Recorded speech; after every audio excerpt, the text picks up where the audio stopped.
1994 Imola San Marino Grand Prix'si. Dünyanın en iyi yarışçısı saatte 210 km hızla bariyerlere girdi ve hayatını kaybetti. O gün motor sporları durdu, Formula 1 ağladı. Bir nesil onun ölümüyle birlikte Formula 1'den uzaklaştı. Ama o adama ait bir şey hala yollardaydı. Kırmızı boyalı, alüminyum gövdeli ve ortadan motorlu. Direksiyonunun tam altında hala onun parmak izleri vardı. Ayrton Senna bu otomobille ilk tur attığında aslında onu hiç beğenmemişti. Sadece bir tur attı ve geri döndüğünde elinize sağlık Japon dostlar ama bu otomobil olmamış dedi.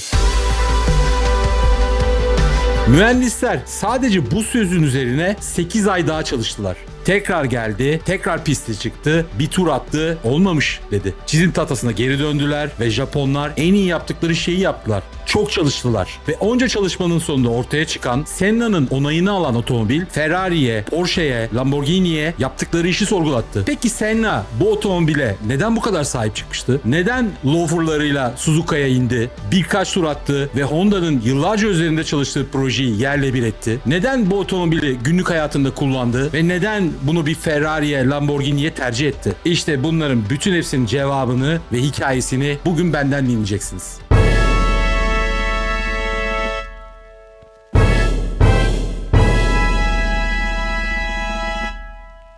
Merhaba, ben Erhan. Otomobillere dokunmadan büyüyen otomobil kanalıma hoş geldiniz. Nasıl oluyor dersen burada rakamlara boğulmuş teknik bilgiler yok. Ama burada duyduktan sonra birilerine anlatmak isteyeceğin hikayeler çok. Bilgi unutulur, hikaye iz bırakır. Hazırsan başlıyoruz. Devam. 1984 yılı Honda mühendisleri bir toplantıdaydılar. Masanın etrafındakilerin kafasında tek bir soru vardı. Biz neyi eksik yapıyoruz? Honda o dönemde zaten çok iyi bir şirketti. Formula 1'de motorları kullanılıyordu ve oldukça da başarılıydılar. Civic, Accord gibi modeller dünya çapında başarılı satış rakamları elde etmişti. Honda hep akıllı bir otomobil yapıyordu. Güvenilir, verimli, pratik ama kimse bir Honda'ya bakarak "Vay şu arabaya bak be dostum" demiyordu. Bu tip sorgulamaların yapılmadığı bir başka Japon markası içinde bakınız Toyota. Yıllar boyunca çok güvenilir, çok dayanıklı ama bir o kadar da sıkıcı bir marka olarak anıldı. Son yıllarda bunu tersine çevirmek için GR yani Gazoo Racing departmanını kurdular. Yaris GR ile başlayan hikaye Corolla GR,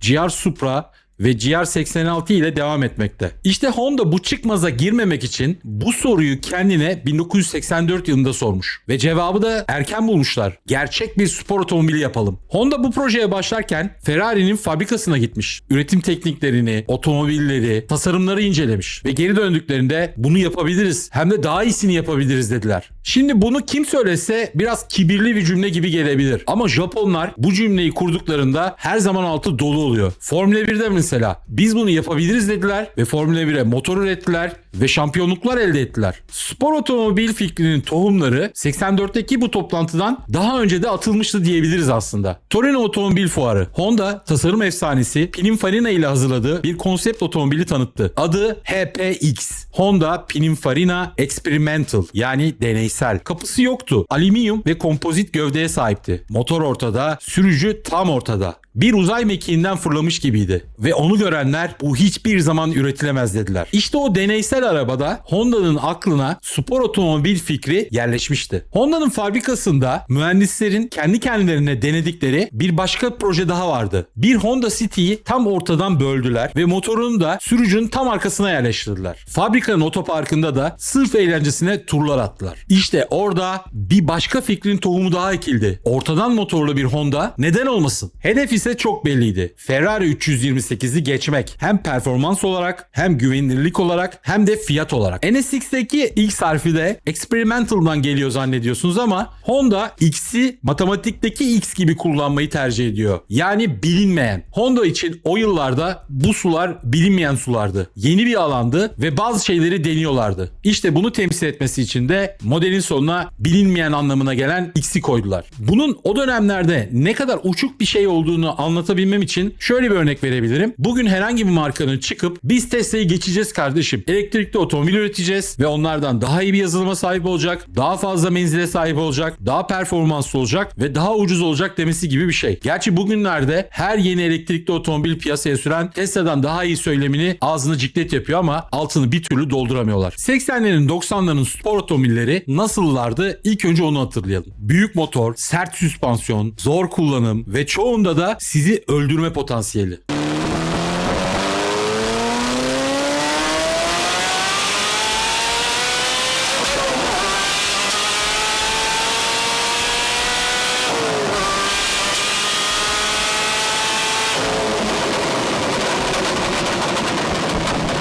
Bu otomobilleri kullanmak bir deneyim değil, bir sınavdı gerçekten.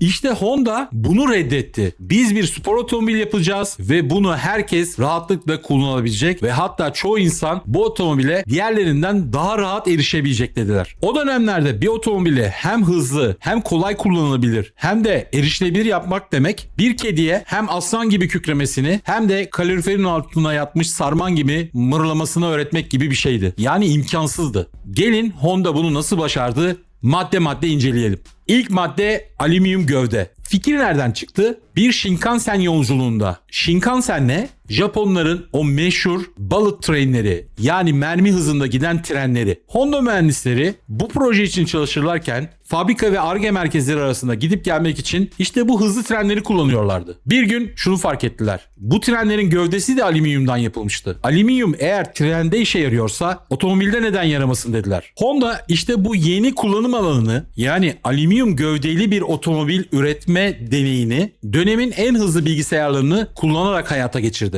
Her kaynak noktasını optimize ettiler. Ortaya çıkan sonuç, yani NSX'in alüminyum gövdesi o dönem piyasada satılan Miata'nın çelik gövdesinden sadece birkaç kilo daha fazla ağırdı. Yani bir spor otomobil, hatta süper spor otomobilin gövdesi ekonomik bir Roadster'la aynı kiloya sahipti. Yaklaşık ağırlığı 1370 kiloydu. Bu da kendilerine hedef aldıkları Ferrari 348'den 200 kilo daha hafifti. Neredeyse bir motosiklet ağırlığı kadar avantaj elde etmişlerdi. İkinci karar mid-engine, yani motorun ortaya konumlanması. Otomobilin ağırlık dağılımı eşitleniyor ve otomobil sürücüyle bütünleşiyor. Tasarımcılar kokpiti de farklı düşündü.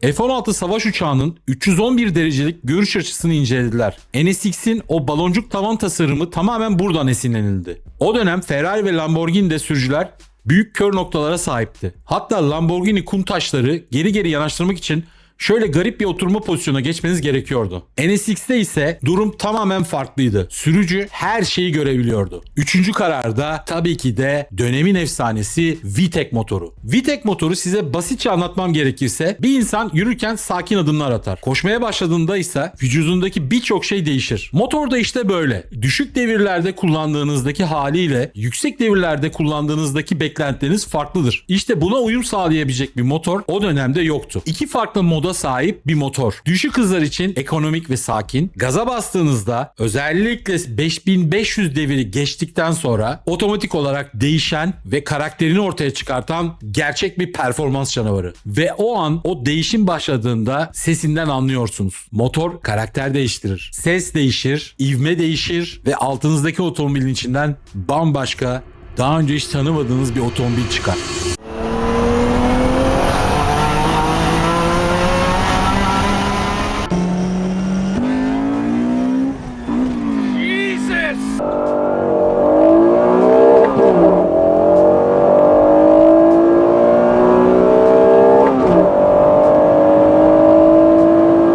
İşte bu 5500'deki değişim anının da bir adı vardır. VTEC kicked in. Yani VTEC'in devreye girdiği an gibi bir şey diyebiliriz. VTEC kicked in diye YouTube'u aratırsanız da VTEC motorun devreye girdiği ile alakalı binlerce video izleyebilirsiniz. Devam. Motorla alakalı bir başka yenilik de titanyum biel kollarıdır. Seri üretim tarihinde ilk kez kullanılan titanyum malzemesi çelik kadar kuvvetli ama ondan çok daha hafiftir. İşte bu sayede Redline, yani kesicinin devreye girdiği devir 700 devir daha yukarı çıktı ve 8000 devrin sınırlarına ulaştı.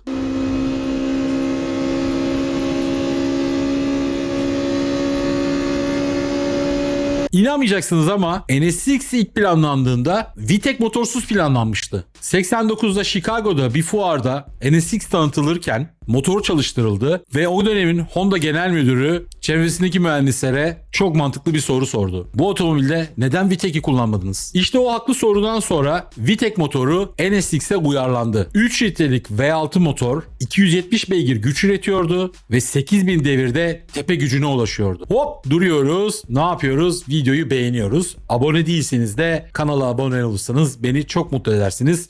Kanalın büyümesi için, içeriklerimizin daha fazla insanlara ulaşması için bunlar önemli. Çok zamanınızı almayacaktır. 2 tane tık tık yaparsınız. Beni çok mutlu edersiniz. Teşekkür ediyorum. Devam. VTEC hakkında teknik bilgileri merak ediyorsanız da bu kanalda o tip şeyler bulamazsınız. Ama size VTEC'i çok güzel anlatacak bir kanal önereceğim. Anlatan Adamlar. VTEC'in teknolojisini, detaylarını öğrenmek istiyorsanız o videoya bir göz atmanızı tavsiye ederim. Devam. Takvimler Şubat 1989'u gösterdiğinde Honda mühendisleri Suzuka'da kamp yapmaya başladılar. Tam bir ay boyunca NSX prototipiyle turlar attılar, denemeler yaptılar, veriler topladılar. Rakiplerle kıyaslandığında, yani Porsche'lerle Ferrari'lerle kıyaslandığında rakamlar tutuyordu. Özellikle sertlik, yani rigidlik rakamları çok daha iyiydi diyebiliriz. Ve o gün pistte bir başka biri daha vardı. Honda motorlu McLaren Formula 1 aracını test etmek için Suzuka'ya gelmiş olan efsane Ayrton Senna. Honda tabii ki de bu fırsatı kaçırmadı ve Senna'dan NSX'i denemesini rica ettiler. Kafanızda bir o anı canlandırın. Yıllarca çalışmışsınız. Neredeyse 5 yıl. Yani fikrin ortaya çıkması 84. Sizin Suzuka'ya gelip testleri yapmanız 89. Bir ay boyunca da Suzuka'da testleri yapmışsınız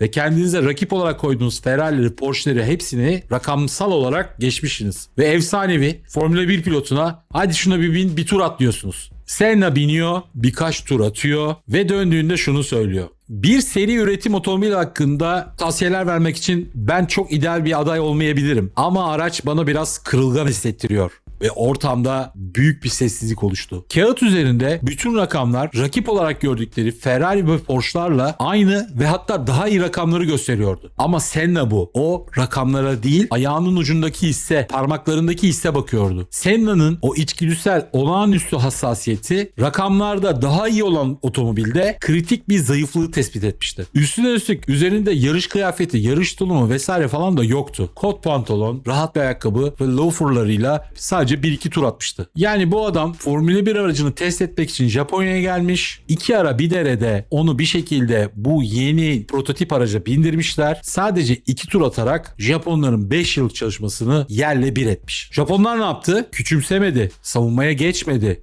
Döndüler ve daha çok çalıştılar. Japonlardan beklenin de bu zaten. Senna'nın geri dönüşlerinden sonra 8 ay daha otomobil üstünde çalıştılar ve değişiklikler yaptılar. Bu geliştirilmiş yeni şasi eşdeğer çelik şasiye göre %40 daha hafifti. Sonra otomobili alıp Nürburgring'e gittiler ve Senna'yı da davet ettiler. Bu sefer sadece Senna değil, Honda'nın o dönem partneri olan Lotus F1 pilotları Satoru Nakajima ve IndyCar şampiyonu Bobby Rahal da testlere katıldı. Yani 3 farklı tip yarışçı, 3 farklı tip geri bildirimler, her biri tek tek dinlendi ve her biri tek tek incelenip otomobile adapte edildi. Onlar söyledi, Japonlar düzeltti. Geliştirme süreci bitmiyordu. Lastikler başlı başına ayrı bir projeydi. Yokohama bu otomobil için 10 farklı kalıp, 100 farklı özellik kombinasyonu ve 6000 farklı lastik prototipi geliştirdi. 6000 rakama bakar mısınız? Ve o kadar ince ayar yaptılar ki sonunda ön ve arka lastiklerin kauçuk bileşenleri birbirinden farklı oldu. Virajlarda ön tekerleğin, hızlanmalarda arka tekerleğin davranışları ayrı ayrı optimize edildi. Ve 1990 yılında piyasaya çıkan otomobil, Japonların daha iyisini yapabiliriz ve Senna'nın mükemmelliyetçi karakterinin bir ürünü olarak tarihe geçti. O dönem NSX projesinin baş mühendisi ekibe şunu söylemişti. Biz bir otomobil üretmiyoruz, bir deneyim yaratıyoruz. Ana fikir şuydu. Yani bu motor 10 beygir daha güç çıkartır mı değil. Bu motor nasıl olursa sürücü kendini daha iyi, daha rahat, daha güvende ve daha hızlı hisseder sorusu sorulacaktı. Sadece otomobili geliştiren mühendislerin bu bakış açısı değil, fabrikada üretimi yapan işçilerin de kim oldukları çok önemliydi.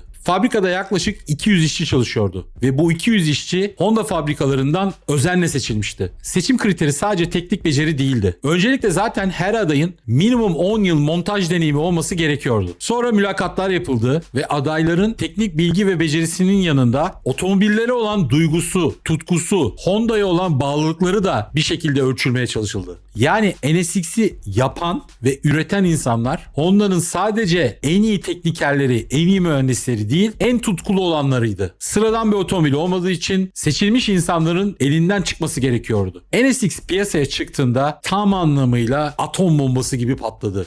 Bunu söylemeyeyim ya Japon otomobillerine, değil mi? Bu betimleme çok iyi olmadı. Onu değiştirelim. NSX piyasaya çıktığında tam anlamıyla statikoyu yıktı. Ferrari F355'i çıkardı. Lamborghini Diablo'yu revize etti. Porsche de 911'i güncelledi. Tesadüf mü? Tabii ki de hayır. NSX'in 1990'daki satış fiyatı 66 bin dolardı. Karşılığındaki Ferrari ve Lamborghini'ler hem satış fiyatı açısından daha pahalıydı hem de bakım masrafları çok ağırdı. Bu Avrupalı üreticilerin onlarca yıldır devam eden spor otomobil böyle olur, efendilik istiyorsan git Rolls Royce sür tavrını yerle bir eden bir argümandı. Bir de benim açımdan güzel bir tesadüf. Alın bu bilgiyle de ne yaparsanız yapın. NSX'in ilk müşterisi kim biliyor musunuz?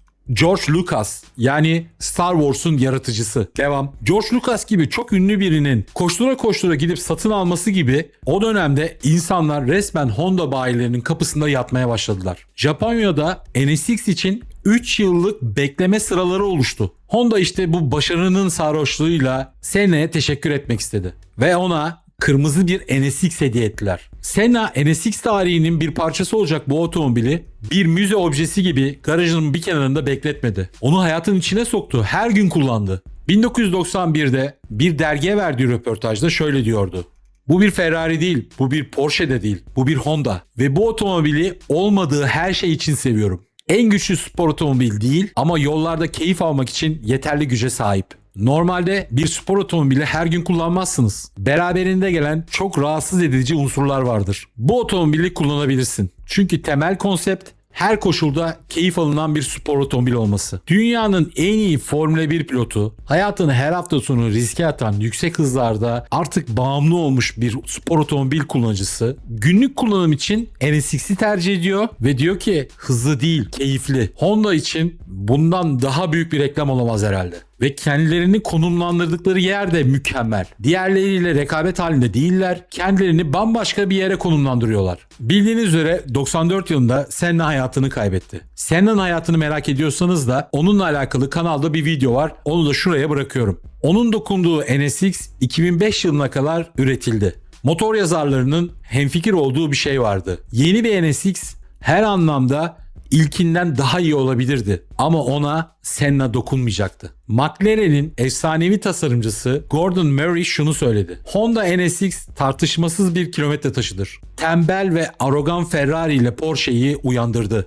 Kullanılabilirlik, ergonomi ve sürüş dinamikleri resmen çağ atladı. Murray bu lafları rastgele söylememişti. Bu lafları söylerken daha sonradan piyasaya çıkacak ve otomotiv tarihinde belki de en tepelerde yer alacak McLaren F1'i tasarlıyordu. NSX'i gördü, kullandı, deneyimledi ve hiç kuşkusuz ondan ilham aldı. Yani Honda NSX sadece Honda'yı değiştirmedi. Rakiplerini değiştirdi, yarışçıları değiştirdi ve otomotiv endüstrisini değiştirdi. Ve bunun merkezinde neyi eksik yapıyoruz diye kendilerine soru soran birkaç Japon mühendis ve Senna'nın Suzuka'da attığı o birkaç tur var. NSX 2005 yılına kadar üretildi. 15 yıl. 97'de motora el attılar ve 3.2 litrelik motordan 290 beygir almaya başardılar. Daha sonra bir de Type R versiyonu üretildi. Bu modelin doğuşu da ilginç. Honda üretime başladıktan sadece bir yıl sonra NSX sahiplerini bir yarış pistine davet etti. Hem onlara sürüş eğitimi verdi hem de ne düşündüklerini sordu. Otomobilinizi daha iyi yapmak için ne yapalım? O geri bildirimler doğrultusunda NSX Type R doğdu. NSX Type R ağırlaştırılmamış, aksine hafifletilmiş bir otomobil. Klima gitti. Ses yalıtımı azaltıldı. Karbon fiber kaput eklendi. Hafif jantlar eklendi. Ve Honda NSX Type R pistlerde her zamankinden daha da iddialı hale geldi. 99'da yine etkileyici bir şey çıktı. Zanardi Edition. Alex Zanardi IndyCar pilotudur ve 97-98'de Honda motorlarıyla arka arkaya şampiyonluklar elde etmiştir. Honda bu şampiyonlukları onurlandırmak için özel bir NSX üretti. Sadece 51 adet. Hepsi Formula Red renginde ve hepsinde titanyum vites topuzları vardı.